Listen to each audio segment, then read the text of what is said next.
Bonjour à toutes et à tous. Bienvenue sur la communauté de pratique Unicancer. Nous sommes heureux de vous accueillir pour ce nouveau webinaire sur le suivi des patients sous immunothérapie à domicile. Un sujet en lien justement avec le projet Article 51 Immuno, développé par le Centre Léon Bérard, dont Magali Hureau est le chef de projet. Elle sera aujourd'hui représentée par Christelle Galvez, directrice des soins du Centre Léon Bérard et des parcours. Un projet qui s'est construit en partenariat avec la ville et l'hôpital où, comme nous le verrons, les infirmiers libéraux font équipe avec le CLB pour le suivi et l'éducation thérapeutique du patient au domicile. Bien évidemment, mais Christelle nous le développera justement sur les bénéfices aussi de ce projet, notamment sur le parcours du patient, qui est la première personne concernée, et notamment aussi le coût sur ce type de projet. Nous aurons également Philippe Pittiot, infirmier libéral, formé à l'immunothérapie et à l'éducation thérapeutique du patient, qui viendra lui nous partager son expérience sur le projet. D'ailleurs, je les remercie tous les deux pour leur participation à ce webinaire. Mais tout d'abord, je vais prendre juste un tout petit temps pour expliquer assez succinctement ce qu'est l'immunothérapie. Donc, depuis 2010, on assiste en fait à une montée en puissance de l'immunothérapie dans le domaine de la cancérologie, notamment au tout départ avec le traitement du mélanome, le cancer de la peau, où l'immunothérapie a vraiment révolutionné le traitement du mélanome. L'immunothérapie a fait ses preuves dans de nombreux cancers plus fréquents, comme le cancer du poumon, le cancer du sein. Les indications de l'immunothérapie se multiplient de plus en plus, soit en tant que thérapeutique seule ou en association avec d'autres thérapeutiques. Donc, tous soignants prenant en charge des patients atteints de cancer seront amenés forcément un jour à croiser un patient dans leur clientèle sous immunothérapie et pas simplement dans le domaine de la cancérologie. Alors, l'immunothérapie, c'est plusieurs types de stratégies thérapeutiques qui ont pour objectif d'utiliser le système immunitaire du patient comme outil thérapeutique contre le cancer en allant réactiver le mécanisme de défense naturel pour identifier et détruire les cellules cancéreuses qui jusqu'ici se faisaient passer pour des cellules normales. C'est une façon en fait de traiter plus physiologiquement en aidant le patient à lutter lui-même contre la maladie. L'immunothérapie, par quel mécanisme? En fait, l'immunothérapie va venir lever les freins du système immunitaire. Donc, d'abord, le système immunitaire est réactivé et ça va permettre la libération de globules blancs qui vont être libérés pour aller tuer les cellules cancéreuses. Mais cette action, elle n'est pas spécifique et elle n'est pas spécifique à une catégorie de globules blancs. Cela va entraîner aussi la libération d'autres globules blancs, par contre, qui, eux, sont capables de nous attaquer. Ce sont des cellules autoréactives et qui vont entraîner, elles, tous ces effets secondaires et provoquer notamment des maladies auto-immunes. D'où les effets secondaires de l'immunothérapie. Alors, en petit comparatif par rapport à la chimiothérapie, donc on a d'un côté la chimiothérapie qui était vraiment le traitement traditionnel en fait contre le cancer, qui la chimiothérapie va s'attaquer aussi bien aux cellules saines qu'aux cellules cancéreuses, alors que l'immunothérapie, c'est vraiment le système de défense du patient, le système immunitaire, qui va aller s'attaquer aux cellules cancéreuses.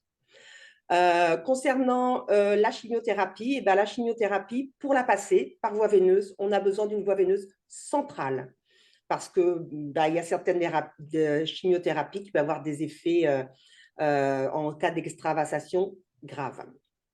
L'immunothérapie, par contre, elle ne nécessite pas une voie veineuse centrale. On peut passer l'immunothérapie sur une voie veineuse périphérique. Voilà.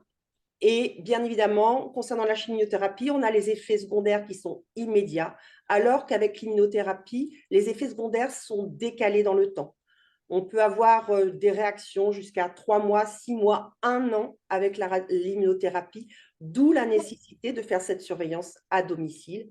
Et c'est ce qu'a fait ce projet, en fait, étape, qui a mis en place justement dans le cadre du projet l'article 51 Immuno, qui a mis justement en place ce lien entre la ville et l'hôpital. Donc, je vais laisser maintenant la parole à Christelle Calvez pour nous expliquer un petit peu ce projet étape en lien avec des patients suivis sous immunothérapie à domicile. Comment il s'est construit, son organisation, qui fait quoi, comment se fait ce partage entre la ville et l'hôpital et les bénéfices de ce projet. Christelle, je vous laisse la parole. Merci beaucoup Nelly, c'était très bien. En fait, je vais essayer de reprendre rapidement parce que je ne voudrais pas vous emboliser avec des données. Ce qui s'est passé, c'est que en 2019, la France s'organise pour dire, bah oui, on pourrait éventuellement permettre aux équipes de l'hôpital d'organiser des parcours prenant en considération des choses qui ne peuvent pas être faites parce que la loi ne le permet pas. Donc, il faut que ce soit quelque chose de dérogatoire. Donc, nous, on avait bien déjà identifié le parcours d'immunothérapie et on voulait y rajouter quelque chose qui était important, c'était l'éducation thérapeutique. Et que pour pouvoir proposer aux patients d'avoir une prise en charge d'immunothérapie à domicile, eh bien, on s'était dit qu'il fallait aussi bien informer les professionnels paramédicaux, médicaux, mais aussi le patient et ses aidants. Donc, je reviens sur juste le paradigme qui vient de changer. C'est quand on a rencontré de ce fait les différents professionnels libéraux, peut-être certains d'entre vous, on s'est rendu compte que il pouvait être mal compris, ou en tout cas c'est normal, puisque même ici les infirmiers en hôpital de jour avaient une notion assez vague de ce qu'était l'immunothérapie, et c'est ce que vient de réexpliquer Nelly avec brio et de manière synthétique. Effectivement, il y a la cellule cancéreuse, et pour qu'une cellule cancéreuse puisse s'expandre, puisse devenir une masse cancéreuse, eh bien c'est que le système immunitaire qui normalement identifie une cellule anormale qui vient se proliférer, et notre système immunitaire passe son temps à détruire ces petites cellules. Et d'ailleurs, on a forcément ces cellules qui meurent et qu'on récupère, tandis qu'elle, la cellule tumorale, elle a une capacité à savoir se rendre immortelle. Et sa capacité à rendre immortelle, c'est parce qu'elle a limite, elle endort le système immunitaire. Et donc, le travail de découverte de l'immunothérapie a permis de se dire, il faudrait réveiller le système immunitaire, et quand on réveille le système immunitaire, on réactive les anticorps qui va reconnaître enfin la cellule tumorale et va pouvoir le détruire au lieu de faire comme on faisait d'habitude, c'est-à-dire d'envoyer une cellule, des médicaments cytotoxiques qui viennent détruire en masse toutes les cellules qui se régénèrent rapidement comme une cellule cancéreuse. Donc, c'est pour ça qu'on appelle, il y a un système de blocage, et c'est là où on veut redébloquer le système immunitaire pour qu'il puisse identifier, ah mince, la cellule tumorale a vraiment un indicateur, et bien, je vais pouvoir relancer les lymphocytes T, relancer les systèmes immunitaires, et c'est comme ça que ça fonctionne. Donc, c'est pour ça qu'il faut savoir que tout le monde ne réagit pas à cette immunité, à ce système, c'est que 50%, c'est pour ça qu'on dit 20 à 50% des réponses de la tumeur va fonctionner avec un système immunitaire réactivé. Mais bien sûr que c'est déjà beaucoup quand on est sur des situations où le cancer, malheureusement, comme des pronostics compliqués, comme le cancer du poumon, eh bien là, c'était quand même des effets spectaculaires, et c'est d'où la révolution. Donc, on a commencé avec des cellules, des traitements, vous voyez, qui réagissent bien sur le rein, mais c'est quand même que 32%, c'est le mélanome, mais c'est quand même que 32%. C'est pour ça que quand on va commencer à faire ce traitement, on sait bien qu'on va agir sur certains patients, on va commencer ce traitement avec eux, mais l'effet secondaire est tellement important que de ce fait, il faut mesurer le bénéfice-risque et ne pas continuer un traitement quand il y a trop d'effets secondaires. Ça, c'était la thérapie ciblée, l'immunothérapie. On voit bien qu'on gagne en qualité de vie et on gagne aussi en temps.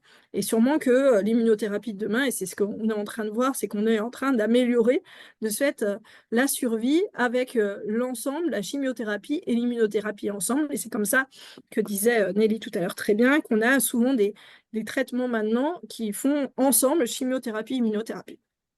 Donc, vous allez reconnaître ces traitements parce qu'ils vont s'appeler MAB à la fin. Vous ne les retenez pas parce qu'ils sont très compliqués à comprendre. Mais en tout cas, dès que vous allez voir dans vos patients qui ont un traitement qui finit souvent par MAB, ça veut dire qu'on est bien sur de l'immunothérapie. Et il y a des diversités d'inclusion, comme on le disait, le mélanome, le cancer, mais on arrive sur d'autres traitements. Et en plus, il y a beaucoup d'essais cliniques en cours qui montrent que ce traitement d'immunothérapie est à venir et sera combiné et sera de plus en plus présent dans nos thérapeutiques. Vous voyez, on était sur ce nombre-là et on arrive sur un nombre énorme de traitements. Et là, juste la dernière chose un peu scientifique que je voulais vous partager, c'est que quand on réveille le système immunitaire, ce qui va se passer, c'est qu'on va réveiller toutes les petites maladies auto-immunes que l'on a. Et c'est pour ça que les premières maladies auto-immunes, bah, c'est le poumon qui va qui va réagir, intestinal, mais aussi cardiologique, parce qu'un risque de myocardite, un risque de péricardite, mais aussi au niveau des yeux, il y a des choses plus ou moins embêtantes, vous imaginez bien, mais par exemple aussi l'endocrino, parce qu'on peut déclencher un diabète, on peut déclencher des hépatites et des choses comme ça. Donc, c'est pas du tout les mêmes effets indésirables que la chimiothérapie, et surtout que vous allez voir les effets, les incidences, et je vous le mettrai dans les ressources, c'est qu'on est quand même sur des problématiques sur la peau et aussi des problématiques sur les diarrhées, et des diarrhées peuvent être catastrophiques, et c'est des choses à suivre, mais qui ne sont pas pareilles que sur la chimiothérapie, puisqu'on n'est pas sur des nausées. Ce qui est important, c'est aussi le reste, et je vous mettrai tout ça. Voilà, donc ça c'était la première partie. Donc c'est comme ça qu'on s'est rendu compte que comme il y avait une différence d'effets indésirables, il fallait que nous, soignants, on soit conscients, mais aussi le patient. Et c'est là où on est venu chercher les infirmières libérales pour faire l'éducation thérapeutique, parce qu'on pense clairement qu'il y a un enjeu de redonner aux patients de la capacité de compréhension. Donc voilà, quand on s'est lancé sur ce programme, ça c'est mes trois dernières slides, on a créé donc de ce fait une organisation et on l'a testé. On est en train c'est tout l'enjeu de le partager avec vous parce qu'on va bientôt en sortir, c'est bientôt la fin des articles 51. Mais que dans un premier temps, on a voulu vraiment sécuriser les choses pour montrer aussi aux professionnels de santé dans l'hôpital que vous pouviez, vous, les infirmiers libéraux, les acteurs de ville, être des acteurs clés. Et vous voyez, ici, c'est le patient. Il a son immunothérapie très régulièrement. Alors, ça peut être tous les 15 jours, comme toutes les 3 semaines, ou même toutes les semaines, par exemple, pour les patients en scénologie les premiers mois. Donc, l'oncologue le voit en consultation. Donc, vous allez avoir autant de consultations que de venues en hôpital de jour. L'infirmière qui va poser la chimio ou l'immunothérapie, chimio, immuno ou immuno tout court en hôpital de jour va être aussi présente. Ce qu'on va rajouter dans un premier temps, c'est qu'on va y rajouter du temps d'éducation thérapeutique, d'analyse et de suivi à 10 jours, parce que les effets secondaires ne sont pas immédiats. Ils sont dans les 10 jours après la pause d'immunothérapie. Et donc, on va proposer à l'IDEC, dans les premiers 6 mois, de poser des questions et d'appeler le patient.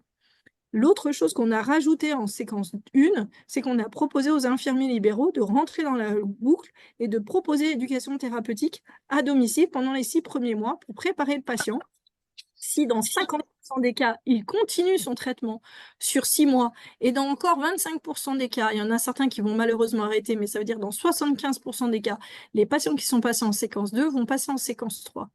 Et donc l'idée, c'était de dire la séquence 2, on le passe à 100% à domicile. L'immunothérapie ne se fera plus qu'en HAD. Et donc là, on est hors HAD la séquence 1 parce qu'on est bien en hôpital de jour.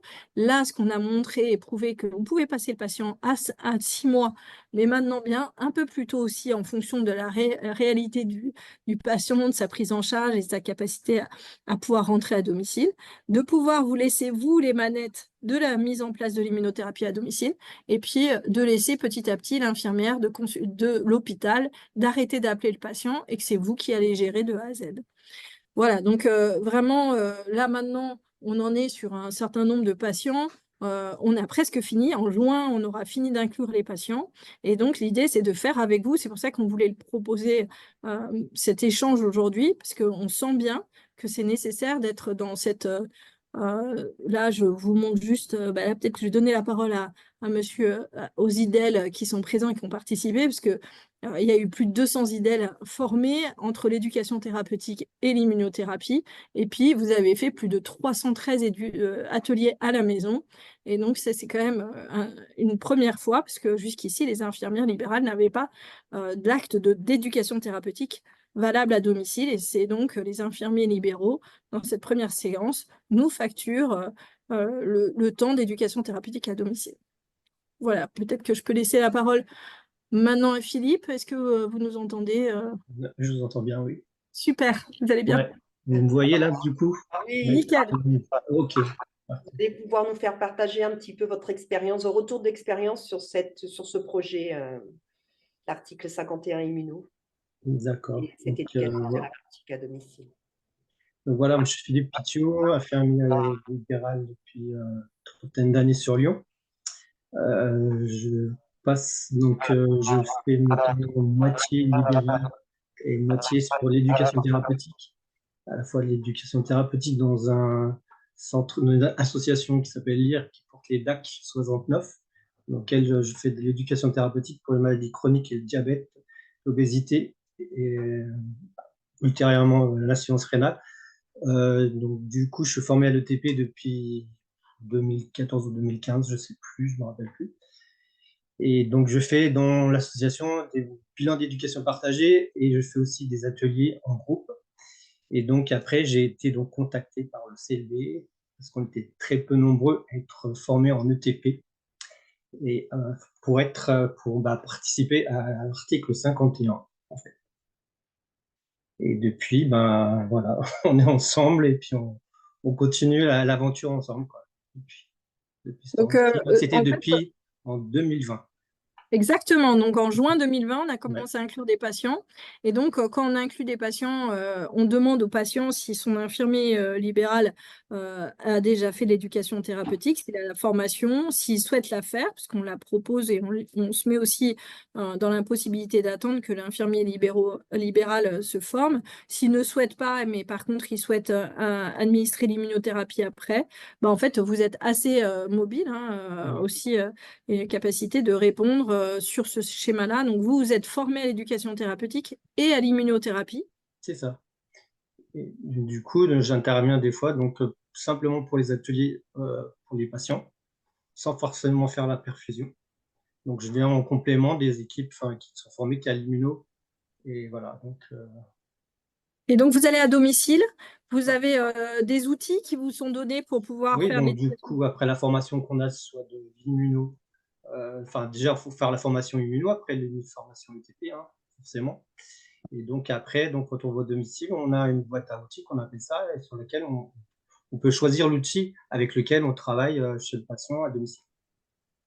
Donc C'est moi, des outils, une boîte à outils en ligne, c'est ça, hein? voilà, principalement, moi j'utilise de la vidéo en ligne, et puis après des supports, ça dépend en fonction de la personne, mais c'est souvent une petite vidéo qui s'appelle Immunopolis, et sur lequel les gens accrochent beaucoup parce que c'est bien, bien explicatif, et puis ils peuvent interagir avec la vidéo, quoi, en fait.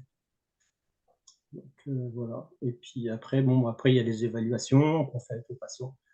On a tous les outils qu'il faut pour travailler correctement un atelier avec un patient en individuel.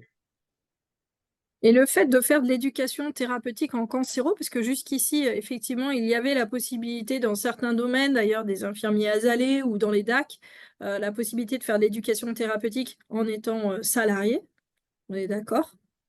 Là, c'est la spécificité d'être libéral et de nous facturer à nous, l'hôpital. Bah, c'est dans les DAC, hein, donc avec qui on n'est pas salarié. On Non. est aussi, on est des vacations. D'accord, ok. Des vacations. Ok, délégation. Ouais. Donc, les patients, quand ils apprécient le fait de le faire à la maison, c'est quoi quand vous arrivez à la maison, vous faites de l'éducation thérapeutique, qu'est-ce qu'ils en pensent, les patients? Et les patients, bah oui, ils aiment bien en fait. Ils préfèrent le faire chez eux qu'à l'hôpital. C'est clair. Ils apprécient bien parce qu'il y a un temps d'échange. On prend notre temps en fait. Je veux dire qu'on a peut-être moins, on court peut-être moins qu'à l'hôpital, peut-être, certainement. Et puis bon, les gens apprécient qu'on vienne chez eux parce que je pense que l'éducation thérapeutique, moi, je je vois, ils ont du mal hein, parfois à se déplacer et donc je pense qu'ils apprécient le fait qu'on se déplace pour le faire. Et puis que ce soit en individuel, c'est pour eux, c'est quand même mieux. Ils peuvent poser plus de questions, ils sont plus à l'aise en fait. Moi, je fais des ateliers en groupe et c'est souvent quand on a des personnes qui disent rien, qui posent pas de questions en fait. Et là, du fait qu'ils sont en individuel, et ben, ils posent toutes les questions qu'ils peuvent, et même parfois des questions qui sont hors immunothérapie, quoi, parfois. Et la famille, elle peut elle peut venir aussi se joindre à ces Oui, ateliers? oui, oui. Moi, j'ai déjà eu des conjoints, conjointes qui sont présentes au niveau de l'atelier, quoi. Nelly, vous parlez? Si vous parlez, vous pouvez ouvrir le micro.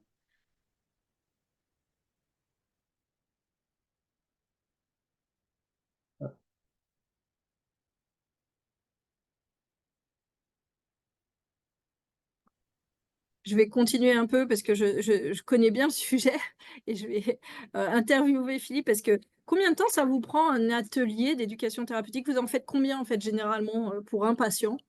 Pour un patient donc en immuno, on fait deux ateliers en fait. Donc combien ça nous prend? Bah, ça prend alors au tout début de l'expérimentation, on a pris beaucoup de temps, on a perdu beaucoup de temps parce que les bilans d'éducation partagée étaient enfin très succincts, donc on était obligé de revenir avec le patient sur voilà, sa pathologie et tout ça.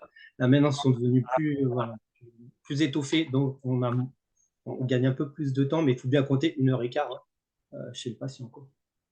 Mais Philippe, vous pouvez nous Ouais. expliquer juste comment ça, vous dites que vous expliquez la maladie, comment ça se passe? Parce que concrètement, ça se passe comment de faire de l'éducation thérapeutique? Vous parlez de la maladie, racontez-nous un peu quels sont les domaines que vous abordez. Ah bah, on n'aborde pas forcément la maladie, bon, ils savent tous qu'ils ont un cancer, hein, parce principalement, donc on sait quel cancer. Mais après, on aborde directement l'immunothérapie par rapport à ce qu'ils savent de l'immunothérapie. On fait un petit questionnaire pour savoir et après on démarre l'atelier avec, pour leur expliquer et vous remettre les choses. Enfin, il y en a qui savent beaucoup de choses déjà sur l'immunothérapie, il y en a qui savent rien du tout et en fonction des personnes là, eh ben, on démarre l'atelier, voilà, parce que sur, peut-être des fois un peu plus rapidement parce qu'ils connaissent plus les choses, ou moins rapidement parce que c'est plus tout nouveau pour eux ou ils connaissent rien du tout, quoi. Donc, Une fois qu'ils ont compris ce qu'était l'immunothérapie, ils ont aussi des clés pour comprendre comment détecter les effets oui, indésirables, comment les traiter ou les prévenir? oui, oui, on leur explique, oui, ils ont des fiches d'auto-évaluation après pour voir s'ils ont bien compris les effets secondaires, l'immunothérapie. En plus, ils ont des échelles qu'on leur remet dans le avec un dossier pour savoir évaluer en fait les effets secondaires en fonction des grades en fait. Normalement, on doit partir de chez eux quand ils ont bien maîtrisé moi cette échelle-là. Enfin, pour ma part, c'est ce que je fais. Une fois qu'ils ont bien maîtrisé, bien voir avec eux s'ils ont maîtrisé l'échelle des effets secondaires par rapport à l'immunothérapie. En général, ça se passe bien parce qu'ils ont j'ai jamais eu de problème avec les patients qui comprennent rien du tout, quoi. J'ai jamais eu, sur, c'est un total de 7 patients que j'ai suivis, pour les ateliers. J'ai jamais eu aucun problème de patient me dire: «Beh, j'ai rien compris», quoi. Donc OK. l'atelier est très cl enfin pour eux, voilà, on part, l'atelier est clair et pour eux, c'est clair. Et en plus, on fait 2 ateliers, donc souvent à des moments différents. Donc du coup, quand on vient pour le deuxième atelier, s'ils ont des questions à nous poser, ils nous posent les questions, voilà, sur lesquelles ils se posent, enfin, ils peuvent avoir une interrogation. Et après, dans le deuxième atelier, on revient sur justement, enfin pour ma part, sur les échelles d'évaluation des effets secondaires. Voilà. Donc là, pardon, excuse-moi. Vas-y, Est-ce vas-y. est-ce que les patients sont choisis pour l'ETP? Qui fait ce choix des patients? C'est sur le volontariat ou comment ça se passe? Alors ça, c'est à l'hôpital. En fait, nous, c'est l'oncologue qui, d'abord, dans un premier temps, identifie via le bilan que le patient, il va sûrement à terme aller à domicile pour continuer son traitement. Et donc, le médecin le propose en disant bah, à l'infirmière de coordination et à l'éducation thérapeutique de faire un bilan d'abord d'évaluation d'éducation thérapeutique qui est fait en interne. Et donc, ces patients-là vont être après rapidement proposés aux infirmiers libéraux pour assurer les éducations. Donc, en fait, on part d'abord c'est pas le Graal, l'éducation thérapeutique qui est accessible à tous. C'est surtout que dans ce programme-là, on a voulu prouver qu'il y avait une amélioration du maintien à domicile, de l'appropriation aussi et de la sentiment de sécurité quand on est pris en charge à la maison versus l'hôpital de jour, et que l'accompagnement et le lien de confiance qu'ils ont créé avec l'infirmier libéral, qui peut-être dans certains cas va continuer à injecter les traitements ou d'autres pas, et de continuer si voilà. Donc ce projet, il est maintenant ouvert à tout autre type d'éducation thérapeutique, parce que dans un premier temps, on s'est lancé sur la thématique d'éducation thérapeutique sur l'immunothérapie. Et là, l'idée maintenant, et depuis 2024, c'est de le faire à domicile sur toutes les autres thématiques de programmes d'éducation thérapeutique. Et pour toute typologie de prise en charge, c'est pas que de l'immunothérapie à domicile, ça peut être tous les patients qui ont un traitement qui génère de la fatigue ou de surveiller un bilan biologique ou qui crée de la douleur, malheureusement. Et donc, maintenant, en tout cas, au niveau du centre Lyon Bérard, on a pris la décision de partager cette responsabilité d'éducation thérapeutique. Et là, à partir de juin, l'idée, c'est avec le ministère, de prouver que l'on peut l'ouvrir à tous les autres domaines et à tous les infirmiers libéraux de France. Donc, c'est en cours parce que on doit prouver que ce on a mis en œuvre avec Philippe et tous les autres infirmiers, eh bien, ça avait une vraie plus-value aussi pour les professionnels de santé que pour les patients. Et vous, Philippe, qu'est-ce que ça vous a apporté, ce projet? Bah, ça apporte qu'on a d'autres, enfin, on voit, enfin, on fait pas les mêmes choses que peut faire à l'hôpital. Bah, l'éducation thérapeutique, ça nous permet de faire autre chose que des soins techniques, en fait, d'avoir on est plutôt dans la prévention, on est plutôt dans l'explication des choses plutôt que dans la technique. Et puis, ça permet, de toute façon, l'OTP n'est pas reconnue, enfin, n'est pas valorisée au niveau de la sécurité sociale, de toute façon. Elle n'est pas reconnue. On ne peut pas la coter, alors qu'on en fait quand même de l'éducation thérapeutique, on en fait quand même tous les jours presque chez les patients, notamment pour les traitements, tout ça. Mais bon, après, c'est pas, voilà, c'est pas la même chose. C'est une autre facette de notre métier qu'on peut mettre en œuvre, en fait. C'est voilà ce que.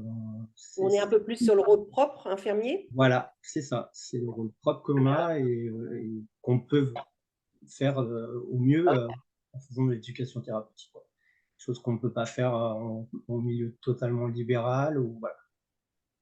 Il y a forcément l'éducation thérapeutique, mais vous êtes aussi de se être sensibilisé à la détection des effets indésirables. Et je ne sais pas, Philippe, pour vous, mais il y a eu des patients qui ont eu des effets indésirables Oui, de ce traitement. oui. Et vous avez accompagné aussi, vous avez pu expliquer aux patients, vous avez pu répondre. Ah oui, oui, bah, j'ai eu des patients, oui, qui ont des effets secondaires même très importants, et bon, ils sont bien référés à ce qu'on leur avait, ce qu'ils avaient eu pendant l'atelier. Ils ont bien perçu les choses et ils ont bien appelé l'IDEC. Il n'y a pas eu voilà, de complications supplémentaires parce qu'ils n'avaient pas d'informations. Donc ça leur a permis voilà, de tout de suite prévenir qu'il y avait quelque chose qui n'allait pas.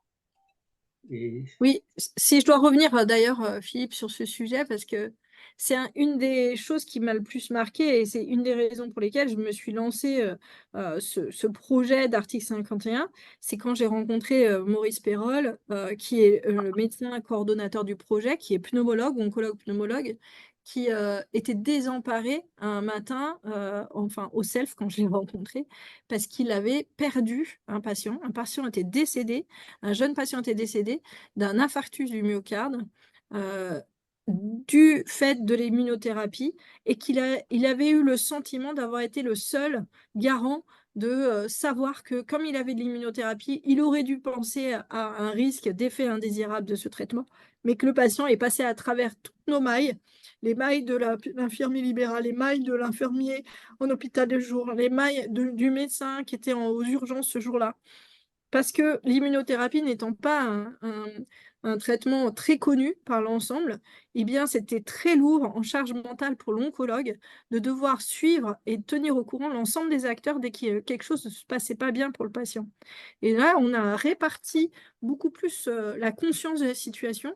Et ça, depuis, on n'a pas eu même si des effets indésirables, on pourra difficilement les éviter, mais en tout cas, on n'a pas eu de perte de chance en termes de réaction depuis pour les patients, parce qu'on avait vraiment besoin de redonner ces clés de compréhension. Et comment ça se passe du coup dans le lien ville-hôpital pour vous, Philippe? Quand vous faites ces séances d'éducation thérapeutique, il y a un compte-rendu que vous renvoyez sur l'hôpital? Comment ça se passe? Il y a une évaluation qui est faite à la fin de chaque atelier, qui est renvoyée à l'hôpital, en fait, et qui doit être vue par l'oncologue et puis par les DEC. Enfin, voilà, tout le monde Donc, a accès, en fait. ouais, informatiquement, vous êtes en lien directement avec le CLB? Oui, oui, oui. Ok. Par le biais d'un portail Par mon CISRA, en fait. Non, c'est la messagerie sécurisée de la région, qui est Voilà. ouverte à tous. Et d'ailleurs, c'est ce qui va permettre à l'oncologue, à la fin des 6 mois, de vérifier que le patient a bien fait l'éducation thérapeutique, que les évaluations de compréhension est juste et il va pouvoir valider le passage en HAD. Et il y a Fabienne qui pose une question, qui a levé la main. Oui, bonjour. Fabienne Guabo de la Normandie. Je voulais savoir quel est le retour des patients. Est-ce qu'il y a eu une évaluation de satisfaction des patients? Dans quels termes ils étaient satisfaits? Et puis ma deuxième question était plus sur la rémunération. Vous êtes passé très rapidement, hein, a priori, donc c'est l'article 51, ça fait partie donc de l'article 51. Et si cet article est déployé au niveau national, est-ce que la rémunération a été pensée voilà, quelle rémunération a été proposée pour les infirmières? Parce que vous avez dit 1 heure et quart de temps, ça me semble long. Oui, au début, Oui. c'était ça. Je pense que vous avez, il y a des fois, en tout cas, ça a duré. Alors, juste que je raconte l'histoire de comment on s'est mis d'accord sur le tarif. Dans le cadre de l'article 51, on a identifié on reçoit, nous, établissements de santé, un financement qui s'appelle le FIR, un financement d'intérêt général, régional. Et donc, par patient qui a un parcours d'éducation thérapeutique, l'établissement touche 300 €. En tout cas, nous, sur la région Auvergne-Rhône-Alpes, il y a certaines régions où c'est pas le même tarif, c'est à peu près, il y en a, c'est 200 €, 250 €, c'est encore un truc régional. Et donc, quand on s'est mis autour de la table avec le président de l'URPS, le bureau URPS et les infirmiers libéraux, on s'est mis d'accord que comme on allait faire moitié-moitié, c'est-à-dire que sur les 300 €, il y a 150 € qui vont rester à la charge de l'établissement pour la mise en œuvre de toute l'organisation, des outils, etc., et de l'évaluation avant et après. Et puis, on va partager en autant d'ateliers que nécessaire, les 150 €, et ce qui a permis de faire un atelier à 50 € et qui me permettait à l'infirmier libéral de nous facturer, dans le cadre de l'article 51, chaque atelier 50 € pour son heure passée avec les patients à faire l'atelier. Donc, en général, c'est pas à chaque atelier que vous nous faisiez une facture, mais vous attendiez d'avoir fini le programme d'éducation thérapeutique et nous faire une facture globale. Au début, on avait pensé que c'était possible de faire 3 ateliers, puis pour finir, on s'est rendu compte que 2 ateliers c'était déjà bien, parce qu'à organiser, c'était déjà costaud, et que vous arriviez à quelque chose de cohérent au bout de 2 ateliers. Donc, cette évaluation a permis de montrer déjà, dans l'éducation dans l'article 51, que l'économie des transports générée par le retour du patient à domicile, après en séquence 2, séquence 3, parce que la séquence 1 coûte un peu plus cher, parce que forcément, on continue l'hôpital de jour, mais on y injecte d'autres travails, d'autres temps de coordination et d'éducation thérapeutique. Mais l'économie réalisée importante entre séquence 2 et séquence 3 par des non-retours de patients à l'hôpital permettrait de pouvoir valoriser le temps d'éducation thérapeutique à domicile. Et donc, ça, c'est encore la deuxième étape, c'est de valider Nous, on l'a fait dans un mode expérimental, c'est-à-dire de partir de notre FIR pour pouvoir le couper et l'identifier avec cette somme de 50 €. Mais à terme, ce sera peut-être plus. En tout cas, ce qui est sûr, c'est que là, pour l'instant, nous, on a ce cadre-là. L'État doit finaliser les enquêtes. Pour parler de l'analyse des patients, alors là, c'est encore très sécurisé parce que c'est la CNIL qui encadre le programme des articles 51. Et donc, les patients reçoivent à chaque séquence, à chaque moment, des questionnaires et on a une évaluation externe par un évaluateur externe qui reçoit les réponses des patients. Nous, on fait des zooms avec les patients parce qu'on voudrait avoir des retours, mais dans le cadre de l'article 51, on doit attendre l'évaluation finale pour avoir les résultats argumenté par l'évaluateur externe. Mais quoi qu'il arrive, les oncologues nous le disent et les patients nous le disent, ils se sentent beaucoup plus autonomes. Là, il y a une vraie différence entre les patients qui sont suivis dans ce cadre-là avec de l'éducation thérapeutique, dans la capacité que les gens ont à comprendre ce qui leur arrive, comment détecter les besoins. Et les patients sont dire, une fois qu'ils ont goûté l'éducation thérapeutique plus l'HAD, ils ne veulent pas revenir en arrière. Mhm.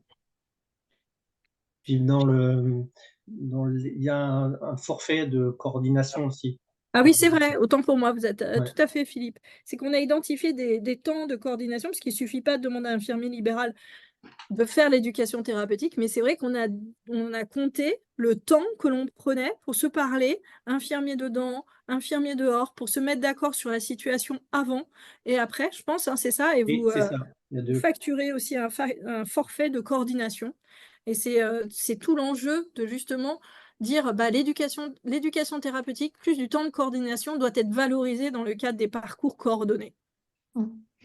C'est juste à titre comparatif, hein, parce que là, aujourd'hui, il y a les bilans de prévention là, qui sont mis en place. Ah oui, Et les infirmiers, les pharmaciens, les médecins, les sages-femmes peuvent faire ces bilans de prévention. C'est juste à titre comparatif, c'est conventionnel et c'est 30 € la demi-heure, les trois quarts d'heure maximum, avec un d'accord. déplacement s'il y a un déplacement en plus. Oui, il y a les frais kilométriques aussi à intégrer.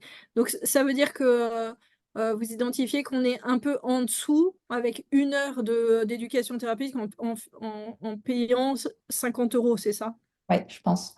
D'accord, ok. Il faut enlever effectivement les charges dessus qu'aura Ouais, l'infirmière. bien sûr, bien sûr. C'est minimum 30%. Ok. Ouais. Ok, donc. Là, c'était en fait, on était dans le cadre de l'expérimentation. Oui, bien Bah sûr. oui. Bien sûr. C'était toujours compliqué en fait de mettre un tarif de base. Alors moi, je sais que dans les DAC, hein, où je suis payé, je suis payé pour faire les bilans d'éducation partagée, donc les BEP. Hein. En fait, pas les ateliers, c'est 50 € par patient. Et quand je fais des ateliers en groupe, c'est vrai que là, en groupe, c'est 100 € en fait. Pour On 1 peut heure. dire une échelle à peu près Avec combien de patients en groupe maximum vous avez? maximum, normalement, on doit être à 10 à peu Ouais. près. C'est un autre travail aussi, hein. C'est vrai que. Un autre travail.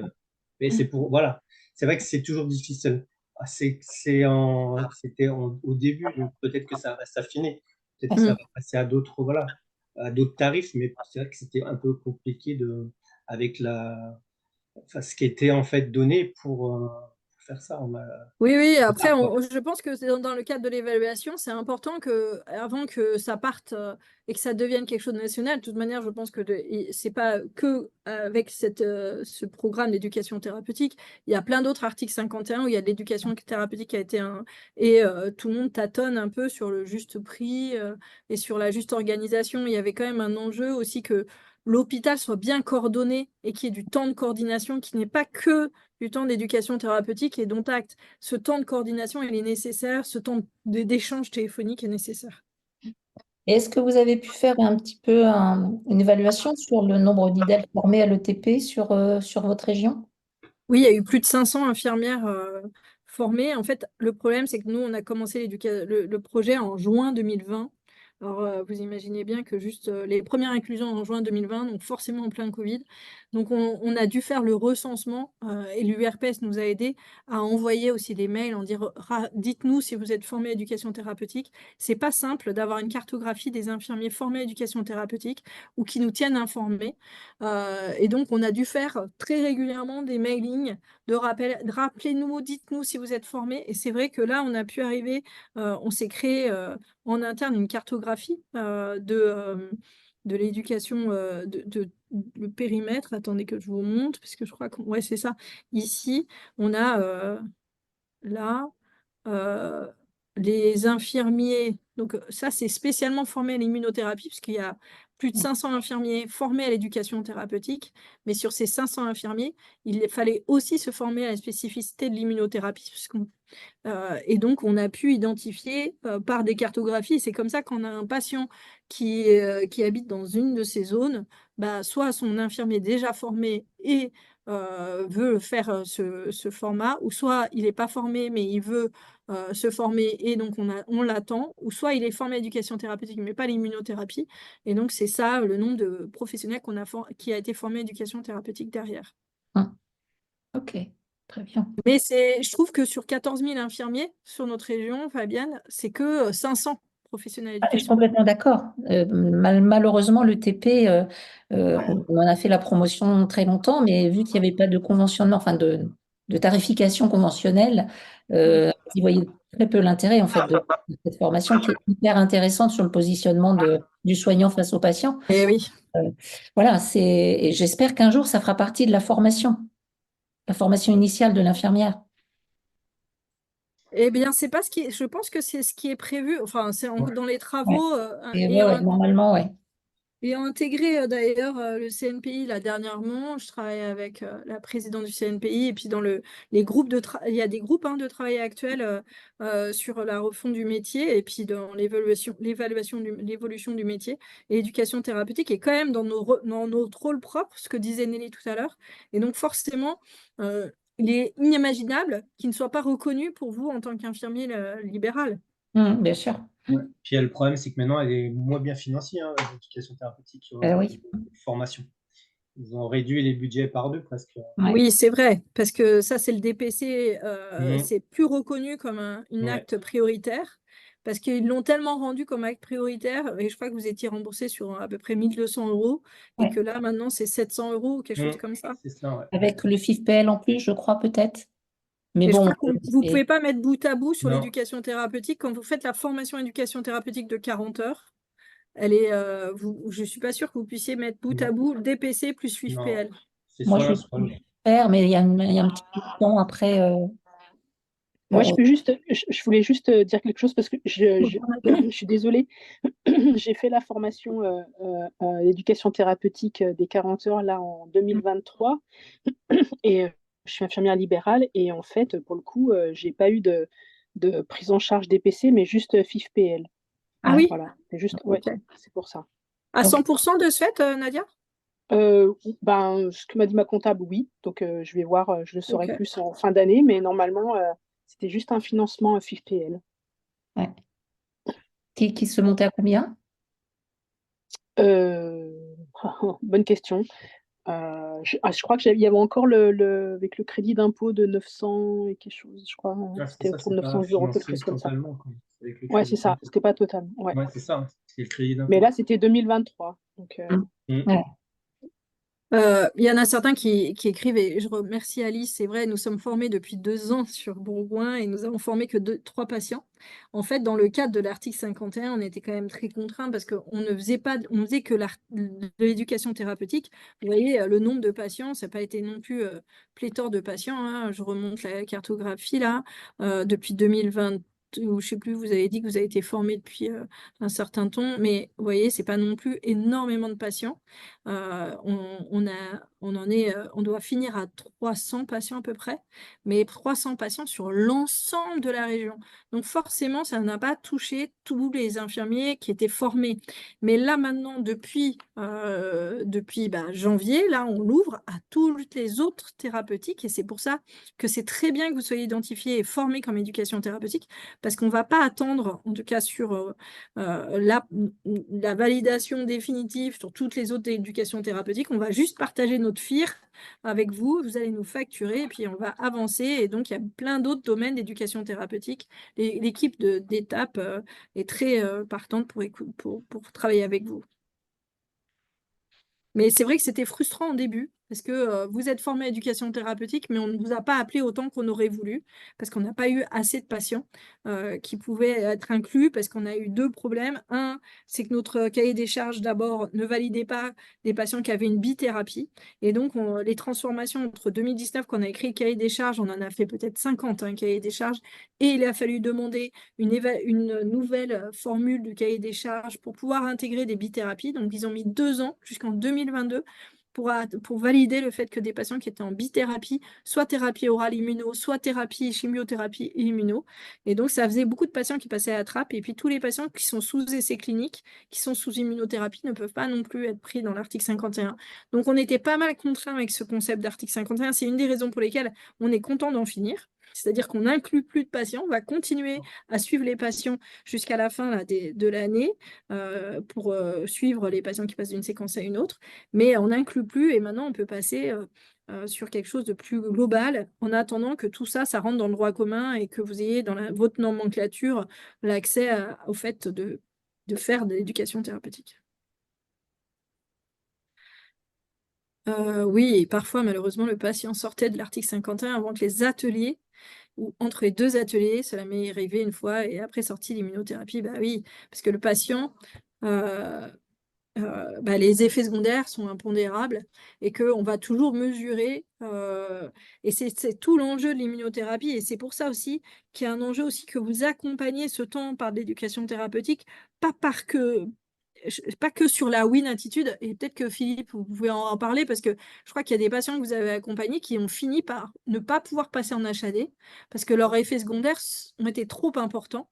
Et de ce fait, votre accompagnement a permis de comprendre ce qui se passait, mais pas de pouvoir aller jusqu'au bout, et de ce fait d'être sorti avant la séquence 2. Oui, j'en ai eu pas mal. Enfin, j'en ai eu au moins, alors de mémoire, au moins 3 pour lesquels j'ai fait des ateliers qui ne sont pas passés en séquence, en perfusion à domicile. Donc, et puis j'en ai eu par contre qui ont été exclus parce qu'ils ont fait un effet secondaire très important et qui sont repassés donc au bout de 2 ans, ils sont revenus à l'immunothérapie. À l'hôpital de jour. Ouais, c'est ça. Et que je suis à domicile au bout de 2 ans, en fait, parce qu'il a fait un gros problème. Et donc, du coup, ils l'ont sorti du programme et là, il revient dans le programme. Ouais. Ouais, mais... Ça, c'est vraiment, il faut être, voilà, c'est très fluctuant, en fait. C'est vrai qu'il y en a qui sortent pas mal. Hein, sur 7, à peu près, moi, je pense que sur 7 que j'ai eu en atelier, 7 personnes, 7 patients, j'en ai vraiment suivi que 2 en perfusion, quoi.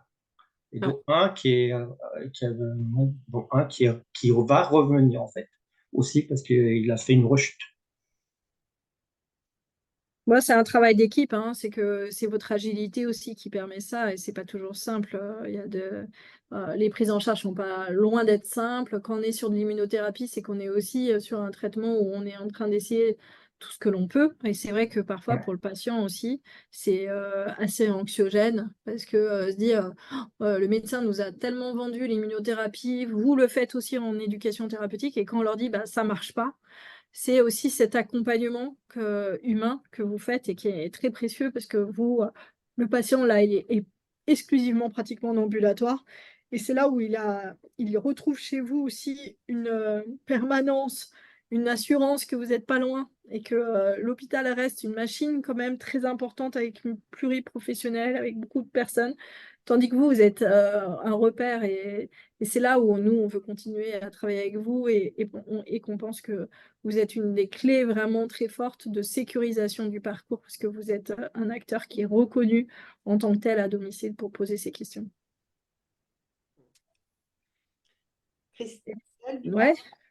vous nous parliez que c'était bientôt la fin. Donc, quelles sont les prochaines étapes de ce projet? Vous parliez tout à l'heure de droit commun. Comment ça, voilà. Oui, oui, oui, alors c'est tout à fait vrai là. Vous voyez, donc l'idée c'est d'en finir. On est avec l'inclusion, donc c'est tout l'enjeu. On a plus de 40%, 40 patients à inclure. Vous voyez, on teste le concept, c'est-à-dire de se dire, est-ce que pour finir, on pense tout le temps en disant, bah, c'est parce que c'est les patients les plus loin qui veulent de l'HAD. Pour finir, pas tant que ça. On voit aussi que les patients les plus près se disent, mais à quoi bon les embouteillages, tout ça, se faire suer, aller à l'hôpital le jour. Et en plus, l'hôpital n'étant pas loin, si vraiment j'en ai besoin, je peux y revenir. Donc, on a testé, donc c'est l'évaluation, comme disait d'ailleurs Fabienne sur son questionnement, c'est l'évaluation, c'est dire, pour finir, quels sont les cancers qui sont les plus, où on va aller accompagner. On voit bien le cancer du rein, le cancer du sein, le cancer, le mélanome. Nous, il faut qu'on accompagne. Le score EPIS, on a travaillé un score, je suis pas sûre que vous le connaissez, c'est le score de précarité. Donc, c'est aussi identifier, est-ce qu'on identifie aussi les scores de précarité? Et parfois, on se demande, oui, mais on a ce truc tout fait dans notre tête en disant, bah, on ne propose pas aux patients de passer en HAD parce qu'il est trop précaire, on préfère l'avoir en hôpital de jour. Et c'est notre grosse question de se dire, est-ce que nous, on n'a pas des freins, l'hôpital, à aussi identifier tout ce qui est possible de faire à domicile? Et c'est une des raisons pour lesquelles on travaille avec vous. Donc ça, c'est vraiment, on travaille sur nos schémas, nos représentations. On travaille sur justement ces séquences d'éducation thérapeutique qui vont se faire autrement. Et c'est pour ça que l'on travaille sur, bah, tiens, l'éducation thérapeutique, les temps de coordination, quels sont le travail qu'il faut qu'on fasse aussi sur la nécessité de le rôle, la surveillance des biologies, comment est-ce qu'on va travailler aussi bah, la nécessité de créer un lien avec vous sur la communauté de pratique aussi sur l'immunothérapie, puisqu'on sent bien que de toute manière, l'immunothérapie va se passer de plus en plus à domicile. Là, on voit bien, il y a plein d'établissements, d'ailleurs Bourgoin, je voyais des gens de Bourgoin, on sort leurs patients en immunothérapie, veulent sortir leurs patients en immunothérapie à domicile, même en chimio à domicile. On est de plus en plus avec des établissements qui vont pouvoir sortir l'immunothérapie à domicile, mais aussi l'éducation thérapeutique. Donc, on est en train de travailler le comment ça peut se faire, une réflexion globale. Qui initie l'immunothérapie? Comment on fait ce relais avec vous? Comment évaluer les toxicités? Quels sont aussi le suivi? Donc, ça, c'est le télésuivi des patients. Comment lui aussi peut nous... Parce qu'on met beaucoup d'appels. Vous savez, on est des professionnels d'appeler. Puis on tombe dans le vide, on laisse des messages. Quid des appels? Et donc, la nécessité après de comment on fait pour que le patient nous envoie de l'information, prévoir plusieurs rencontres avec les oncologues aussi pour établir ce circuit. Qui c'est qui va vérifier que le patient, la prescription à domicile se passe bien? Comment on réalise cette prescription anticipée? Comment la question, c'était pendant l'injection du traitement à domicile, les infirmières libérales vous avez questionné sur dire est-ce on peut partir, est-ce qu'on peut laisser le patient avec sa perfusion d'immunothérapie, aller voir un autre patient et revenir. Et donc ça, c'était encore une autre question. Et donc, bah, notre travail, entre autres, c'est de partager. Donc c'est comme ça qu'on le fait en ce moment. D'ailleurs, on doit finaliser l'expérimentation et avancer plus loin. Là, c'était avec la DGOS, on a des points réguliers pour pouvoir prouver ce qu'on vient de vous dire, et puis vous faire des retours, et puis travailler sur à la sortie de l'article 51, est-ce qu'on garde obligatoire ces étapes d'éducation thérapeutique? Tout le monde n'est pas obligé de le faire, et c'est comment est-ce qu'on va continuer à le faire, nous, au niveau, c'est quoi le niveau d'exigence que l'on veut, comment permettre l'accessibilité d'éducation thérapeutique. Voilà les prochaines étapes, Nelly, pour y répondre. Peut-être que il y a des questions en stand-by auxquelles on n'a pas répondu. Anne Badoil, est-ce que vous avez des questions? Je vois, vous nous avez bien suivis. Ça a été? C'est clair? Ok. Edwige, on a répondu à vos questions. Vous avez parfaitement raison. C'est pas toujours simple. Et puis, euh, Pauline, ça va? Vous aviez déjà eu des patients en éducation thérapeutique et d'immunothérapie à domicile? Alors non, pas du tout, parce que moi je suis pas formée en éducation thérapeutique. Et d'ailleurs, voilà, j'ai une question, comment je fais si je veux le faire? Eh bien, j'ai l'impression qu'il y a beaucoup de monde qui forme à l'éducation thérapeutique. Nous, forcément, on a travaillé à Lyon, on a travaillé avec le réseau de cancérologie, mais il n'y a pas que le réseau de cancérologie, il y a beaucoup de centres de formation. Je ne sais pas, Philippe, c'était avec... Oui, bah, vous moi êtes... c'était avec la formation, c'est Orion, non, c'est chez Pôle Formation. Moi je sais que je suis formateur maintenant en ETP avec l'ADEN, en fait.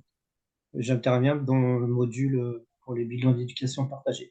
Donc, il y a l'ADEN qui fait des formations, en fait, aussi. C'est D'accord. ça, ouais.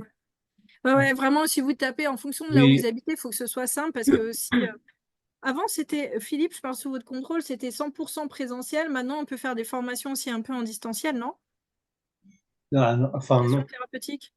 Non, c'est À ma 100% connaissance, non. Ouais, c'est Bah, si, il y en présentiel. a qui sont proposés en Ah e-learning. oui, ouais, c'est ça. Donc je crois que maintenant on Ah peut faire ouais. ces 40 heures en e-learning et puis en échange.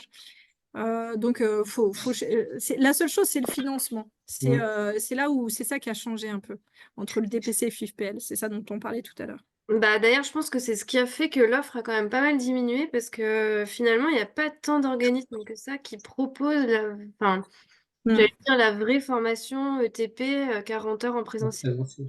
Il y a Bah oui. plein d'organismes qui proposent cette formation Alors, je ne sais pas sur quelle région vous êtes, mais l'ADEN, ils interviennent à sur Lyon. Lyon. Pardon? À Lyon. À Lyon. Donc, il y a l'ADEN sur Lyon qui va en faire, qui vont faire au mois de mars, là, je crois.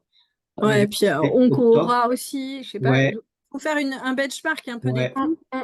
et Ouais, regarder. Regardez, il y Pauline, en a. ouais, Pauline, moi je l'ai fait avec Isis l'année dernière et en classe virtuelle, hein. Donc, Oui, c'est ce que tu m'avais dit, ouais. Mais ouais. est-ce que du coup, ça a la même valeur? Bah oui, pareil, ouais, tu Ouais. valides. Après, j'ai reçu mon attestation, etc. Et en fait, on a fait quand même un projet à la fin, sur la D'accord. dernière session. Et même moi, j'avais fait le choix de faire les deux sessions sur le même semestre, pour pas que ça soit trop éloigné, en fait, parce que je m'étais dit Oui. que ça risquait d'être compliqué de tout retenir comme notion. Mm, mm. Voilà. Et franchement, ça marche très bien. Enfin, je trouvais que la classe virtuelle, je connaissais pas. Et franchement, j'ai été bien emballée. Oui, oui, c'est vrai, ça commence à se démocratiser. D'ailleurs, on en fait pour les infirmiers labellisés. Alors, attends, juste, il y a une question que Alice a posée, c'est faudrait-il une carte comme les anticoagulants? C'est tout à fait juste, ça fait plusieurs fois que j'entends parler de ce truc en disant il faudrait une carte que le patient puisse avoir, dire je suis en cours d'immunothérapie, s'il se passe quoi que ce soit et que je vais aux urgences, que vous sachiez quels sont les effets secondaires associés avec une espèce de QR code qui permet de renvoyer sur voilà l'information. C'est vrai, ça fait plusieurs fois et je ne l'ai pas fait. Donc, pourquoi pas? Si c'est un truc, ça vous branche, je serais assez partante pour le réfléchir, la solution. Faudrait juste que ce soit pas juste une carte de visite comme ça, parce que c'est bien beau de mettre immunothérapie, mais on voit bien qu'il y a plein de choses qu'il faut me donner comme information derrière, et peut-être renvoyer sur notre communauté de pratique avec les outils, mais pourquoi pas? Et puis faire immunothérapie, ça donne aussi, voilà, à réfléchir, mais oui, tout à fait, c'est tout à fait pertinent. Mais en fait, au fur et à mesure, il y en a qui vont dire oui, mais nous aussi, on veut notre carte de visite et dire que j'ai un porte-à-4, que j'ai un Beakline, que j'ai.